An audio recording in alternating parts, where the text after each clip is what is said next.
बिस्मिल्लाहिर्रहमानिर्रहीम, अस्सलाम वालेकुम स्टूडेंट्स। तो हम डिस्कस कर रहे हैं कि अगर आपके पास एक ट्राइंगल है और उसके वर्टेक्स ए बी सी हैं, कितने डिफरेंट वेज में आप इसको नेम दे सकते हैं। अगर आप स्टार्ट करें ए से, A B and the third vertex will be C, तो आपके पास फर्स्ट नेम हो गया ए बी सी। इसी तरह अगर आप स्टार्ट करें ए से, the second possibility is A C and B. तो अगर आप ए वर्टेक्स को फिक्स कर दें तो आपके पास दो पॉसिबल नेमिंग है, A B C and A C B. इसी तरह अगर आप बी से स्टार्ट कर रहे हैं, बी ए सी आपके पास एक वे है, बी सी ए आपके पास this is the second way. अगर आप सी से स्टार्ट करते हैं then C A B this is the first way and C B A this is the second way. अगर आपके पास एक ट्राइंगल है, उसके वर्टेक्स ए बी सी हैं, तो 6 डिफरेंट वेज में आप उसको नेम दे सकते हैं। तो आज के लेसन में हमने अरेंजमेंट्स और नंबर ऑफ वेज के बारे में सीखना है। आज का हमारा टॉपिक है परमुटेशन। आज हम चैप्टर नंबर 7 स्टार्ट करने जा रहे हैं। आज हमने एक्सरसाइज 7.1, 7.2 और 7.3 डिस्कस करनी है। आज के हमारे लर्निंग आउटकम्स हैं। आज के सबक में तलबा क्या सीखेंगे? Apply cramp factorial notation to express the product of first n natural numbers by n factorial, recognize the fundamental principle of counting, explain the meaning of permutation of n different objects, take r at a time and know the notation NPR, apply NPR to solve relevant problems of finding the number of arrangements of n objects taken r at a time, find the arrangements of different objects around a circle, prove that NPR is equal to n into n minus 1 into n minus 2 into n minus r plus 1, and also prove that NPR is equal to n factorial divided by n minus r factorial. Also NPN is equal to n factorial. Also 0 factorial is equal to 1. The last learning outcome is describe the significance of permutation in our daily life. जी students, जैसा कि हमने discuss किया कि अगर आपके पास triangle है और उसके वर्टेक्स ए बी सी हैं तो आप 6 डिफरेंट वेज में उनको नेम दे सकते हैं। इसे हम समझते हैं एक और तरीके से। तो आप देख सकते हैं हमारे पास 3 डिफरेंट पोजीशंस हैं और हम इनको फिल करने जा रहे हैं। तो पहली पोजीशन में आपके पास ऑप्शन है कि आप ए बी सी की जगह कुछ भी रख सकते हैं। तो फर्स्ट पोजीशन को आप 3 डिफरेंट तरीकों से फिल कर सकते हैं। तो यहाँ पे आपके पास 3 आ गया। तो यहाँ से जब आप एक नंबर यहाँ पे फिक्स कर देंगे तो आपके पास रिमेनिंग 2 अल्फ़ाबेट्स बच जाएंगे। तो सेकंड पोजीशन में आपके पास क्या पॉसिबिलिटी है कि आप इस पोजीशन को 2 डिफरेंट तरीकों से फिल कर सकते हैं। तो यहाँ पे आपके पास जो है वो 2 आ जाएगा कि this position will be filled bye 2 possible ways. जब आप 2 लेटर्स को यूज कर लेंगे तो आपके पास एक लेटर बच जाएगा, तो last position will be filled by only the remaining letter. और अगर आप इसको मल्टीप्लाई करें, दिस इज 3 इंटू 2 इंटू 1, तो दिस इज इक्वल टू 6। तो ये 6 वेज हैं जिसमें आप 3 नंबर्स को या 3 अल्फ़ाबेट्स को डिफरेंट तरीकों से अरेंज कर सकते हैं। तो यहाँ पे आपके पास 6 पॉसिबल वेज मिले। तो यहाँ आप देख सकते हैं कि 3 into 2 into 1 is equal to 6। इसको आप एक और तरीके से भी रिप्रेजेंट कर सकते हैं। आप इसे लिख सकते हैं 3 फैक्टोरियल, और 3 factorial is also equal to 6। आप देख सकते हैं, आपको स्लाइड में दिखाया गया है कि अगर आपके पास ट्राइंगल के वर्टेक्स ए बी सी हो तो आप इतने डिफरेंट वेज में उनको नेम दे सकते हैं। तो आपके पास अगर ए से स्टार्ट करें then A B C and A C B, आपके पास 2 पॉसिबिलिटीज़ हैं। बी के लिहाज से भी आपके पास 2 पॉसिबल वेज हैं। और अगर आप सी से स्टार्ट करें, C A B and C B A, तो सी के लिहाज से भी आपके पास 2 पॉसिबिलिटीज़ हैं। तो there are total 6 possible ways कि आप किसी ट्राइंगल को नेम दे सकते हैं। जी स्टूडेंट्स, हम समझते हैं कि अगर आपके पास एक नंबर है n और आप उसका फैक्टोरियल मालूम करने जा रहे हैं, तो यहाँ इससे मुराद ये है कि ये n और इससे तमाम जो इससे लेस पॉजिटिव इंटीजर है उसका प्रोडक्ट आपने लेना है अप टू 1। तो आपके पास अगर n एक पॉजिटिव इंटीजर है तो उससे छोटा पॉजिटिव इंटीजर n-1 लिखते हैं आप, और इससे नेक्स्ट जो आपके पास पॉजिटिव इंटीजर है इज इक्वल टू n-2, और ये सो ऑन। अब यहाँ पे जब आप n डिफाइन कर देंगे तो आपके पास ये n की जगह आप वैल्यू पुट कर देंगे अप टू सो ऑन, और आप लिख सकते हैं इंटू 3 to 1। तो उस पॉजिटिव इंटीजर से अप टू 1 तमाम नंबर्स का प्रोडक्ट उस फैक्टोरियल के बराबर होता है। अगर आप देखें, अगर आपके पास n जो है वो 4 फैक्टोरियल है, this 4 factorial is equal to 4 into 3 into 2 into 1। 4 से लेस तमाम पॉजिटिव इंटीजर अप टू 1 उनका प्रोडक्ट जो है 4 फैक्टोरियल के इक्वल है। और अगर आप इसको मल्टीप्लाई करें यू विल गेट 24। तो आपके पास 4 फैक्टोरियल इज इक्वल टू 24। अगर आपके पास कोई भी नंबर हो n, then n factorial denoted by n is a product of all positive integers less than or equal to n, it is denoted by, और आप इसको कैसे रिप्रेजेंट करते हैं, n into n minus 1 into n minus 2 up to 1। जिस number का आप factorial मालूम कर रहे हैं आप उससे तमाम जो पॉजिटिव इंटीजर उससे लेस है उनका प्रोडक्ट अप टू 1 जब आप उसको लिखेंगे, this is called factorial of a number. और यहाँ एक इंपॉर्टेंट चीज़ आपके पास मेंशन है कि 0 फैक्टोरियल इज इक्वल टू 1। जी स्टूडेंट, जैसा कि हमने देखा कि n factorial means n into n minus 1 into n minus 2 up to 1, इन तमाम नंबर्स का प्रोडक्ट जो है वो n फैक्टोरियल को रिप्रेजेंट करता है। तो यहाँ पे एक इंटरेस्टिंग रिजल्ट है कि अगर आपके पास 0 है और उसका आपने फैक्टोरियल मालूम करना है तो इसका रिजल्ट 1 के बराबर है। तो ये बहुत इंटरेस्टिंग रिजल्ट है कि किस तरह आपके पास एक नंबर 0 और उसका फैक्टोरियल अगर आप लें तो हमारे पास 1 आंसर आता है। आप देख सकते हैं n factorial is equal to n into n minus 1 into n minus 2, और यहाँ पे आपके पास फैक्टोरियल है। तो अगर आप इसको फर्दर एक्सपेंड करें तो n माइनस 2 से जो तमाम छोटे पॉजिटिव इंटीजर्स अप टू 1 उनका प्रोडक्ट यहाँ पे आप उसको लिख सकते हैं। इसी तरह जैसा कि हमने वीडियो में देखा कि 0 फैक्टोरियल जो है आपके पास वो 1 के बराबर होता है। तो यहाँ से हमने सीखा है कि फैक्टोरियल जो होता है बेसिकली वो आपके पास कोई भी नंबर है उससे तमाम छोटे पॉजिटिव इंटीजर जो है जब उनका प्रोडक्ट अप टू 1 लिखते हैं तो वो उसको रिप्रेजेंट कर सकते हैं आप n फैक्टोरियल से या उस नंबर के फैक्टोरियल से। आपके पास 2 इवेंट्स हैं, इवेंट 1 और इवेंट 2, और आप देखना चाहते हैं कि अगर आप इन दोनों की combined number of possible ways कितने होंगे। इवेंट 1 जो है वो p नंबर ऑफ वेज में अकर हो सकता है, उसके पॉसिबल वेज p हैं। इसी तरह जो आपके पास इवेंट 2 है उसके पॉसिबल नंबर ऑफ वेज वो आपके पास q हैं। और हमारा टारगेट है कि हम इन दोनों इवेंट्स के नंबर ऑफ पॉसिबल वेज मालूम करना चाहते हैं। तो according to fundamental principle of counting, अगर आपके पास एक से ज़्यादा इवेंट्स हैं और वो डिफरेंट वेज में अकर हो रहे हैं और आपने टोटल नंबर ऑफ वेज मालूम करने हैं तो आप उनके दोनों नंबर ऑफ वेज को मल्टीप्लाई कर देंगे। This will be the total number of ways that both events can अकर। आप देख सकते हैं आपको बताया गया फंडामेंटल प्रिंसिपल ऑफ काउंटिंग, अगर आपके पास पहला इवेंट p तरीकों से हो रहा है और आपके पास सेकंड इवेंट जो है वो q तरीकों से हो रहा है तो आपके पास टोटल नंबर ऑफ वेज जो हैं दोनों इवेंट्स के दोनों इवेंट्स कितने नंबर ऑफ वेज में अकर होंगे, it is equal to p into q। और अगर आपके पास 3 इवेंट्स हैं इसी तरह तीसरे के इवेंट्स को भी आप यहाँ मल्टीप्लाई कर देंगे। इस तरह आप एक से ज़्यादा इवेंट्स के नंबर ऑफ वेज मालूम कर सकते हैं। This is called fundamental principle of counting. आपको स्लाइड में दिखाया गया है, the fundamental counting principle is a method to determine the number of ways multiple independent events can occur. For example event 1 A1 ways के अंदर आपके पास अकर हो रहे हैं, इवेंट 2 A2 वेज में, इसी तरह आपके पास n इवेंट्स आपके पास AN वेज में। और आपका टारगेट है कि आपने टोटल नंबर ऑफ वेज मालूम करने हैं। Total number of ways is equal to A1 into A2 up to AN। तमाम इवेंट्स के वेज को आप मल्टीप्लाई कर देंगे। This is the example of fundamental principle of counting कि जब आपने चीज़ों को अरेंज करना है और वहाँ आपका ऑर्डर इंपॉर्टेंट है, मीन्स आपके पास जो अरेंजमेंट है उसमें ऑर्डरिंग बहुत इंपॉर्टेंट है, तब इस तरह की जो अरेंजमेंट है उसे हमें खास नाम देते हैं। This is called permutation. Permutation means order arrangement of the things.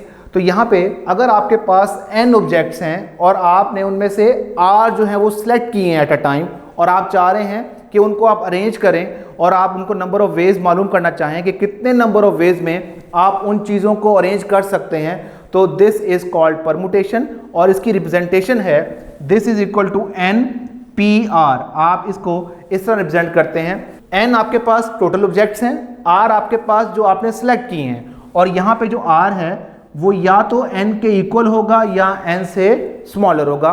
कभी भी ये r जो है वो n से ग्रेटर नहीं हो सकता क्योंकि n आपके पास टोटल ऑब्जेक्ट्स हैं और r आपने चूज किए हैं एट अ टाइम जिसकी परमुटेशन या जिसकी अरेंजमेंट्स या जिसकी ऑर्डर अरेंजमेंट आप मालूम करने जा रहे हैं। और अगर आप देखना चाहें कि अगर आपने n में से r चीज़ें सेलेक्ट की हैं उसकी परमुटेशन कैसे कैलकुलेट करेंगे, is equal to n factorial divided by n minus r factorial. This is a formula to find the permutation of n things taken r at a time. तो इस फार्मूले की मदद से आप परमुटेशन मालूम कर सकते हैं। मिसाल के तौर पर अगर आपके पास 4 नंबर्स हैं 1 2 3 एंड 4 कि आप अगर इसमें से 3 नंबर्स चूज करें तो कितने पॉसिबल वेज आपके पास होंगे, तो कितने ऑर्डर अरेंजमेंट आप बना सकते हैं। यहाँ आपके पास n 4 है और r जो आपने चूज किए हैं डिजिट्स वो आपके पास 3 हैं, तो आप ये फार्मूला यूज करेंगे NPR। यहाँ आपके पास n 4 है तो 4p3, तो यहाँ से आप जब 4p3 को सॉल्व करेंगे तो आपके पास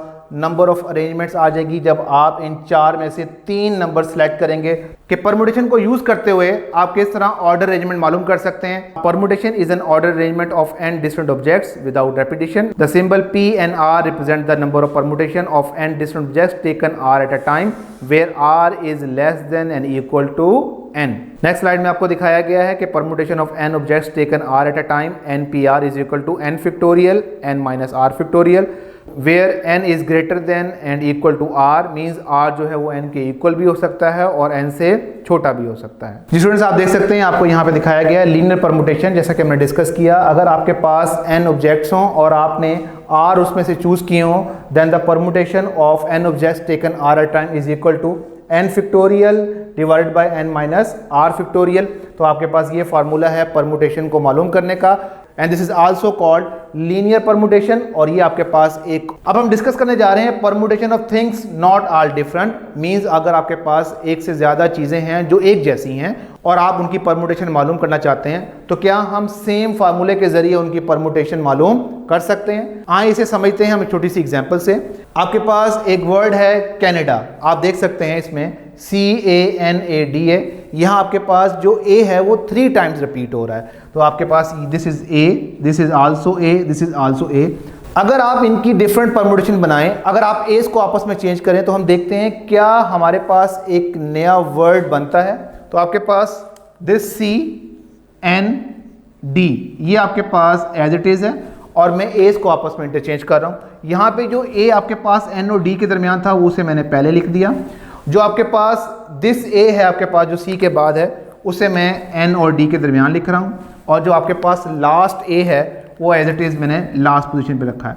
तो आप देख सकते हैं कि यहाँ पे मैंने जस्ट जो एज थे उनको आपस में इंटरचेंज किया। तो यहाँ से आप ऑब्जर्व करें क्या जो नया वर्ड बना है वो चेंज है कि सेम है।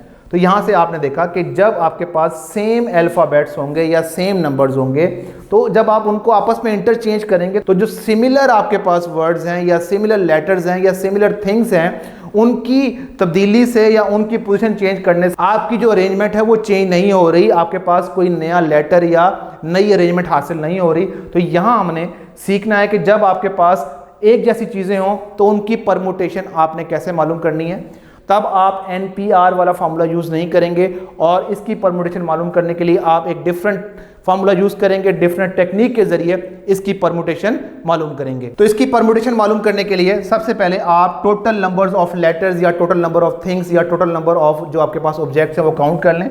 1 2 3 4 5 6। तो यहाँ पे आपके पास n जो है वो टोटल आपके पास जो लेटर्स हैं वो 6 हैं। इसके बाद आपने देखना है कि जो लेटर्स हैं कितनी बार रिपीट हो रहे हैं। अगर आप A की बात करें तो आपके पास एज जो हैं इसको आप N1 का नाम दे दें, इट इज़ 3 टाइम्स, मतलब कि यहाँ पे आपके पास A जो है वो 3 टाइम है। इसके बाद आप देख सकते हैं जो C आपके पास है, C को आप नाम दे दें, it is equal to N2 और वो आपके पास 1 है। इसी तरह अगर आप N देखें, N भी आपके पास लेटर जो है वो आपके पास 1 टाइम है, तो इसको आप N3 का नाम दे दें। इस तरह आपके पास जो D लेटर है वो भी आपके पास 1 टाइम है, इसको आप N4 का नाम दे दें, इज इक्वल टू 1। तो अगर आपके पास रेपिटेशन हो और सेम चीज़ें रिपीट हो रही हो तो उसकी परमुटेशन आप मालूम करेंगे bye using this formula. n factorial means आपके पास जो टोटल नंबर ऑफ ऑब्जेक्ट्स हैं, टोटल अल्फ़ाबेट्स हैं, टोटल थिंग्स हैं, उसका फैक्टोरियल डिवाइडेड बाय, और जो आपके पास तमाम लेटर्स जो रिपीट हो रहे हैं उनके फैक्टोरियल से आप इसको डिवाइड करेंगे। मींस तो उसको आप डिवाइड करेंगे n1 से, मींस यहाँ पे n1 फैक्टोरियल रिप्रेजेंट कर रहा है जो आपके पास एज रिपीट हो रहे हैं। C आपके पास जो है वो N2 है, मींस C 1 टाइम है। N जो आपके पास N3 को रिप्रेजेंट कर रहा है, N3 factorial divided bye N4 represent कर रहा है आपके पास जो D लेटर है। तो ये आपके पास फार्मूला है permutation of things not all different. जब आपके पास एक जैसी चीज़ें होंगी तो टोटल ऑब्जेक्ट्स डिवाइड बाय जो रेपिटेशन होगी उनकी तमाम फैक्टोरियल से आप डिवाइड करेंगे। इस केस के अंदर अगर आप देखें n आपके पास 6 है, this is equal to 6 factorial. N1 आपके पास 3 है, this is divided by 3 factorial, और C, N और D ये आपके पास 1 1 है। जब आपके पास 1 फैक्टोरियल हो तो 1 फैक्टोरियल आपके पास 1 के इक्वल होता है, लेकिन अगर हम इसको लिखना चाहें this is equal to 1 factorial into 1 factorial and into 1 factorial, क्योंकि 1 फैक्टोरियल 1 के इक्वल है तो इसका इम्पैक्ट नहीं आएगा।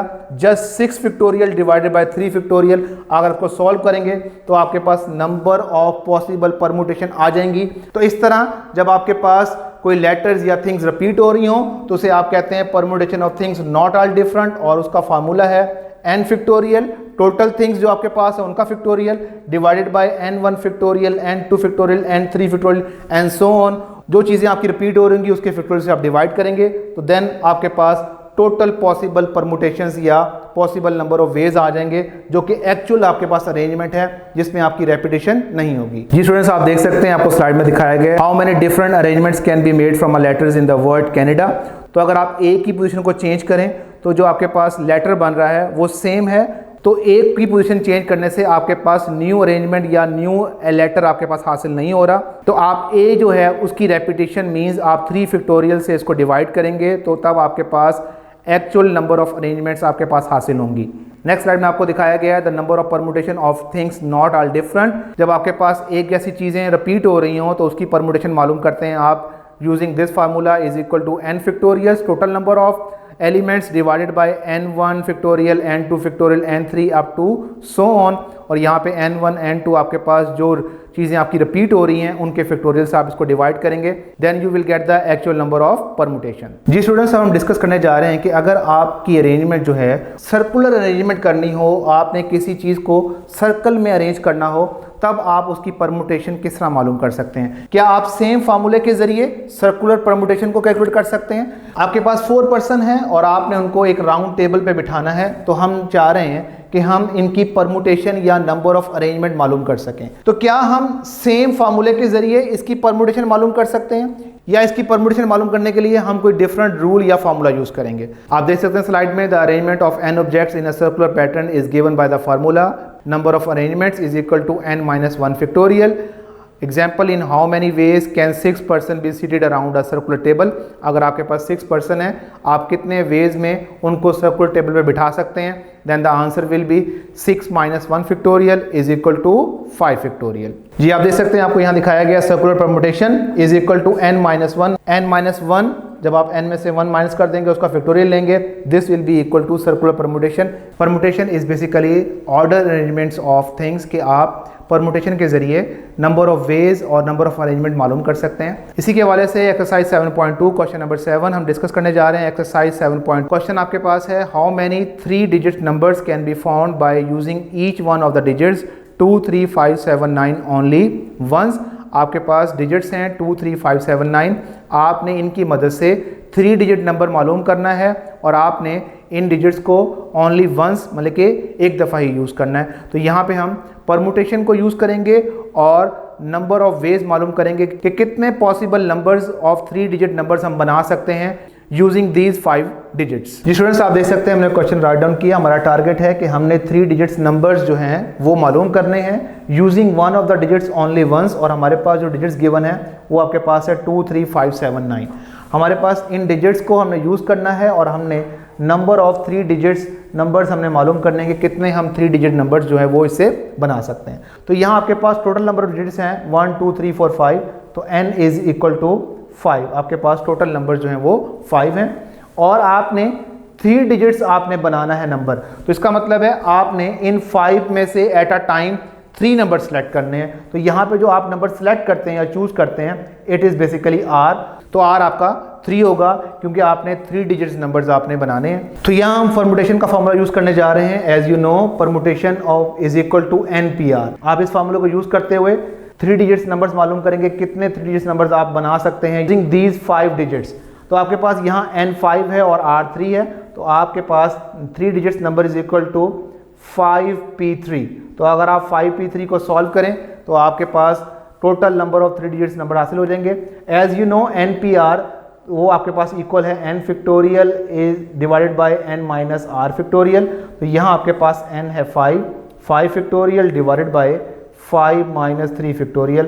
तो अगर आप इसको सॉल्व करेंगे तो आपके पास 3 डिजिट्स नंबर्स आ जाएंगे 5 फैक्टोरियल और 5 में से 3 माइनस किया this is equal to 2 factorial. तो आप इसको यूजिंग कैलकुलेटर भी सॉल्व कर सकते हैं और अगर आप इसको एक्सपेंड करें तब भी इसको आप सॉल्व कर सकते हैं। 5 फैक्टोरियल को हम लिख सकते हैं 5 इंटू 4 इंटू 3 इंटू 2 और आपके पास 2 इंटू 1। इसी तरह आप 2 फैक्टोरियल को एक्सपेंड कर सकते हैं 2 इंटू 1। तो हमने फैक्टोरियल को एक्सपेंड किया by using definition of factorial. यहाँ आपके पास डिनोमिनेटर में 2 है और ऊपर आपके पास 2 है, this will B cancel out. 5 multiply by 4 multiply by 3, तो आपके पास आंसर आ गया 60। तो आप इन 5 डिजिट्स को यूज करते हुए 63 डिजिट्स नंबर्स बना सकते हैं। तो this is basically the application of permutation के परमुटेशन को यूज करते हुए आप नंबर ऑफ अरेंजमेंट मालूम कर सकते हैं। जी स्टूडेंट्स, एक और क्वेश्चन डिस्कस करने जा रहे हैं, exercise 7.2 question number 9। Find the number of 5 digit numbers that can be found from the digits 1 2 4 6 8। आपके पास डिजिट्स हैं 1 2 4 6 8 और आपने इनकी मदद से 5 डिजिट्स नंबर्स मालूम करने हैं जो आप इन नंबर को यूज़ करते हुए बना सकते हैं। और फर्स्ट पार्ट है the digits 2 and 8 are next to each other, means आपने वो परमुटेशन मालूम करनी है जिसमें 2 और 8 जो है वो एक दूसरे के साथ हों।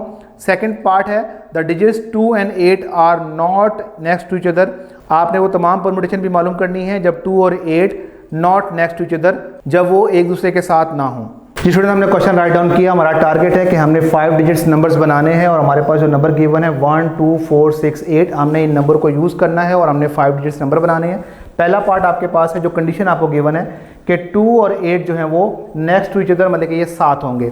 अगर आप टोटल परमुटेशन मालूम करना चाहें तो आपके पास 5 डिजिट्स हैं और इनको आपने 5 को एट अ टाइम यूज़ करना है, तो आपके पास n भी 5 और r भी 5, तो this is equal to 5 factorial divided by 5 minus 5 factorial, और आपके पास 5 minus 5 0 factorial, this is equal to 5 factorial and 0 factorial. और as you know 0 factorial is 1, 5 factorial divided by 1, तो आपके पास this is equal to 5 factorial.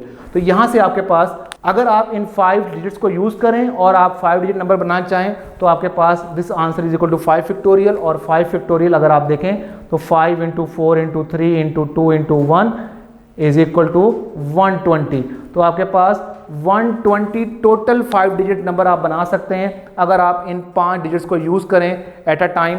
First part में आपसे कहा जा रहा है कि 2 और 8 को आपने साथ में रखना है, तो जब आप 2 और 8 को साथ में रखेंगे तो आप देख सकते हैं यहाँ मैंने 2 राइट डाउन किया और यहाँ पे 8, तो आपके पास ये दोनों जो हैं ये साथ में फिल होंगे। जब आप 2 सेलेक्ट करेंगे तो आपको साथ में 8 भी सिलेक्ट करना पड़ेगा, या अगर आप 8 सेलेक्ट करेंगे तो आपको साथ में 2 भी सिलेक्ट करना पड़ेगा। मींस आपके पास ये दोनों एज अ सिंगल काउंट होंगे और रिमेनिंग आपके पास 1 2 3। तो यहाँ पे आप देख सकते हैं कि जो R आपके पास है 4 है, because these 2 position will be consider as 1 position, क्योंकि ये हमेशा आपके पास 2 and 8 या 8 and 2 साथ में रखे जाएंगे। इसी तरह जब आपके पास 2 और 8 इकट्ठे होंगे तो यहाँ पे आपके पास 2 और 8 को आप सिंगल काउंट करेंगे, तो इस तरह आपके पास ये 2 और 8 1 और बाकी 3 डिजिट्स आपके पास, तो यहाँ पे आपके पास n भी जो है वो 4 होगा, क्योंकि जब आप 2 सेलेक्ट करेंगे आपको 8 भी सेलेक्ट करना पड़ेगा, तो 2 और 8 विल बी कंसिडर एज 1, तो आपके पास दीज 2 विल बी 1 2 and 3 4, तो आपके पास यहाँ भी n जो है आपके पास वो 4 है। तो यहाँ देख सकते हैं आपके पास यहाँ पे आपके पास n जो है वो 4 है और आपके पास r भी 4 है। तो आप परमुटेशन का फॉर्मूला यूज करेंगे P4P is equal to 4 factorial divided by 4 minus 4 factorial is equal to 4 factorial divided by 0 factorial. As you know 0 factorial जो आपके पास है वो 1 के इक्वल है, इज इक्वल टू 4 फैक्टोरियल, और 4 फैक्टोरियल आप देख सकते हैं 4 into 3 into 2 into 1 is equal to 24। तो यहाँ से आपके पास 24 पॉसिबल 5 डिजिट नंबर्स हैं जब आप 2 और 8 को साथ में रखेंगे।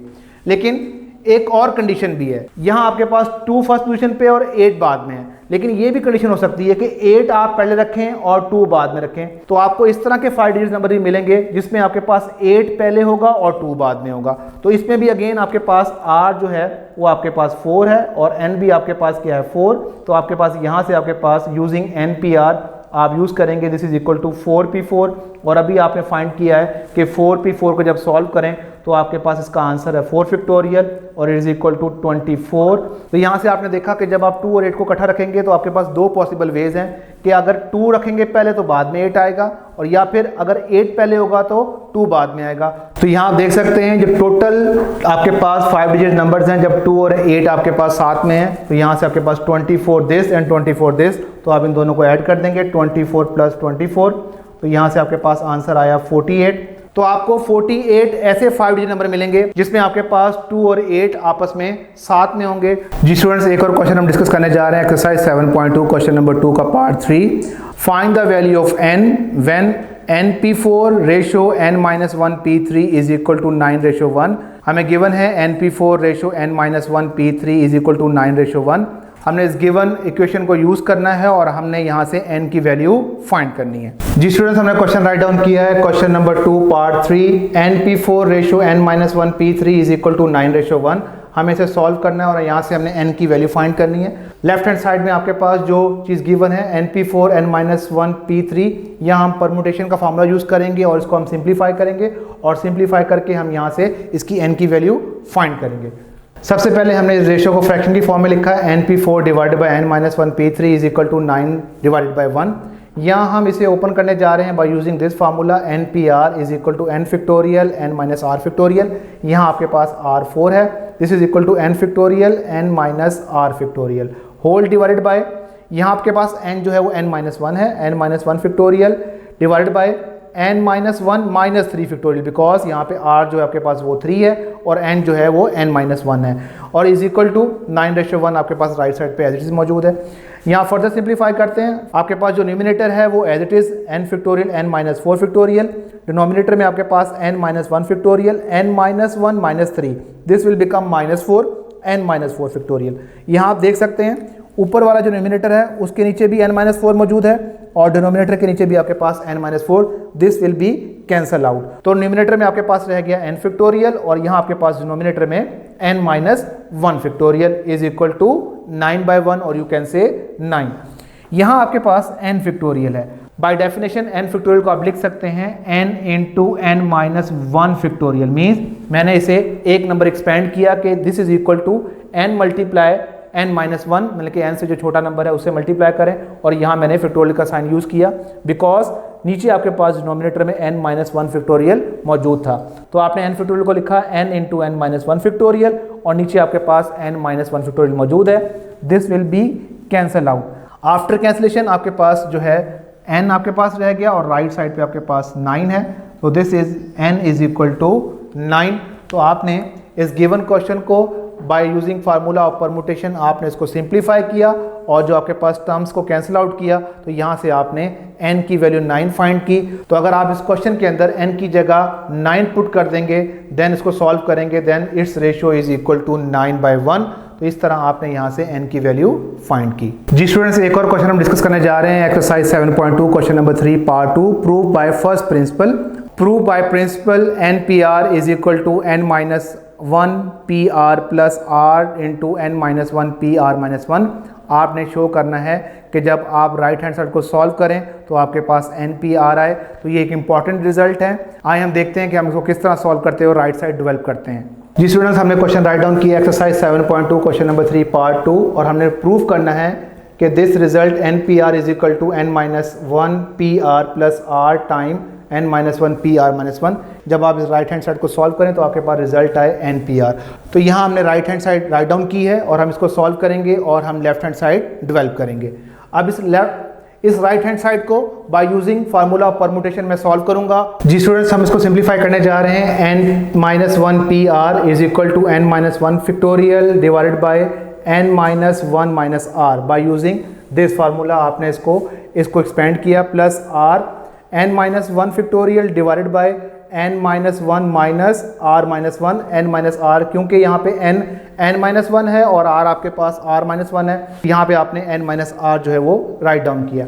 तो यहाँ देख सकते हैं n-1 as it is, n-1 minus R as it is, plus R आपके पास एज इट इज़ और n-1 फैक्टोरियल भी एज इट इज़। यहाँ अगर आप देखें इसको, अगर आप ओपन करें इस ब्रैकेट को n-1 माइनस R-1, तो आपके पास जब ब्रैकेट ओपन होगी माइनस माइनस क्या हो जाएगा प्लस, तो -1 और +1 विल बी कैंसिल आउट, तो आपके पास रिमेनिंग टर्म रह गई n-R।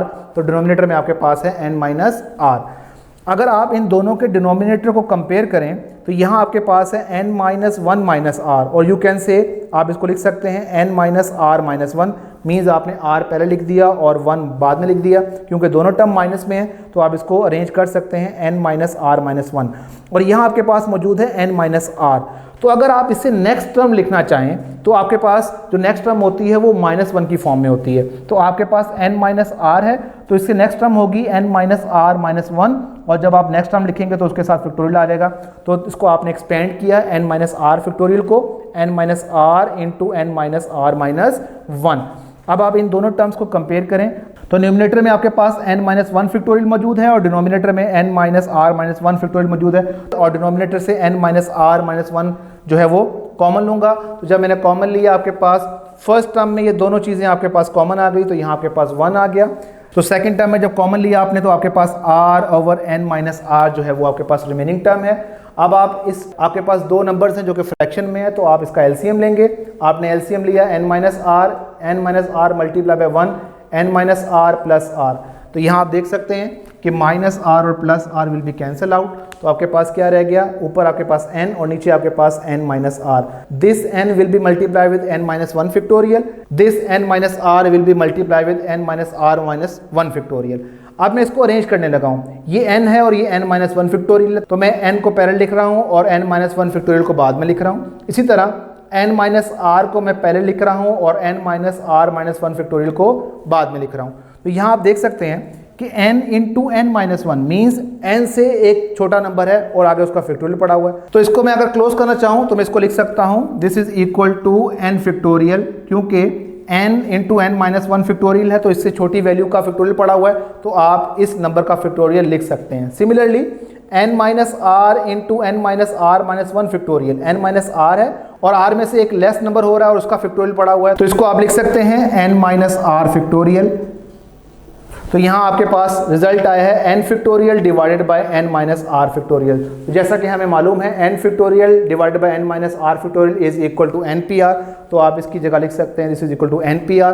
और यही आपकी लेफ्ट हैंड साइड थी, हमने यही शो करना था कि जब हम इसे सॉल्व करें तो सॉल्व करने के बाद सिंप्लीफाई करने के बाद आपके पास रिजल्ट आए इज इक्वल टू npr। तो यहाँ पे आपने परमुटेशन का फॉर्मूला यूज़ करते हुए इसको सिंप्लीफाई किया और यहाँ से आपने लेफ्ट हैंड साइड जनरेट की जो कि NPR के इक्वल है। जी स्टूडेंट्स, एक और क्वेश्चन हम डिस्कस करने जा रहे हैं, exercise 7.3 question number 3। How many arrangements of the letters of the word attack can be made if each arrangement begins with C and and with K। तो आपने नंबर ऑफ अरेंजमेंट्स मालूम करनी है कि जो वर्ड अटैक है इसमें आपने लेटर्स को यूज़ करना है, लेकिन आपके पास जो कंडीशन गिवन है कि जो आपने परमुटेशंस बनानी है, जो अरेंजमेंट बनानी है, उसमें जो हर लेटर आपके पास है वो C से स्टार्ट होगा और K पे एंड होगा। जी स्टूडेंट्स, हमने क्वेश्चन राइट डाउन किया। जो आपके पास वर्ड है वो अटैक्ड है और आपने नंबर ऑफ अरेंजमेंट्स फाइंड करनी है, लेकिन जो नंबर ऑफ अरेंजमेंट्स आपने फाइंड करनी है उसमें जो आपको कंडीशन गिवन है हमेशा वो वर्ड आपके पास C से स्टार्ट हो और K पे एंड हो। तो यहाँ आप देख सकते हैं अगर आप टोटल अल्फ़ाबेट्स काउंट करें 1 2 3 4 5 6 7 8 मीन्स यहाँ पे आपके पास n जो है वो 8 है। तो यहाँ आपके पास n 8 है और जो आपने अरेंजमेंट बनानी है उसमें हमेशा जो आपके पास वर्ड है वो स्टार्ट होगा C से और एंड होगा K से।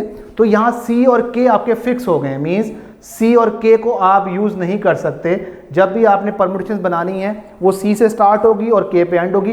तो C आपका स्टार्टिंग पॉइंट और K आपका एंड पॉइंट है, और बीच में आपके पास जो अल्फ़ाबेट्स हैं उनको आप चेंज कर सकते हैं। तो इसका मतलब है आप जब परमुटेशन मालूम करेंगे तो जो आपके पास नंबर ऑफ n है जो आप अल्फ़ाबेट यूज़ करेंगे उसमें C और K आपके शामिल नहीं होंगे। तो टोटल आपके पास 8 हैं, तो आपने C और K आप जब इसको माइनस कर देंगे this will be equal to n is equal to 6। इसमें आपके पास रेपिटेशंस है, मीन्स आप A आपके पास 2 बार रिपीट हो रहा है और T भी आपके पास 2 बार रिपीट हो रहा है। तो जो आपके पास परमुटेशन बनेंगी जब इनको आप T को चेंज करेंगे या A को चेंज करेंगे तो आपके पास कोई नया लेटर या नया वर्ड हासिल नहीं होगा। मीन्स ये आपके पास permutation of things which are same which are not different, ये उसकी एग्जाम्पल है। तो यहाँ आप देखिएगा n आपके पास क्या है, n आपके पास 6 है और एज जो आपके पास है एज नंबर ऑफ एज जिसको आप n1 कह सकते हैं, देयर आर बेसिकली 2 जो ए 2 दफ़ा रिपीट हो रहा है। इसी तरह जो आपके पास टी हैं वो आपको n2 आप इसको शो कर सकते हैं, अगेन आपके पास टी भी 2 है और आपके पास ई और जो डी है वो आपके पास 1 1 है। तो इसका इम्पैक्ट आपके पास जब लेटर 1 होता है सिंगल तो उसका इम्पैक्ट जो है परमुटेशन पे रिजल्ट पे नहीं आता। तो जब आपकी रेपिटेशंस हों, जब आपके पास लेटर्स रिपीट हो रहे हों तो हम परमुटेशन मालूम करते हैं using this formula n factorial जो आपके पास टोटल थिंग्स होती हैं डिवाइडेड बाय जो आपके पास चीज़ें रिपीट हो रही होती हैं उनके आप फैक्टोरियल से उसको डिवाइड करते हैं। This will be the permutation of things not all different. तो हम यहाँ पे ये वाला फार्मूला यूज़ करेंगे और इसकी परमुटेशन मालूम करेंगे।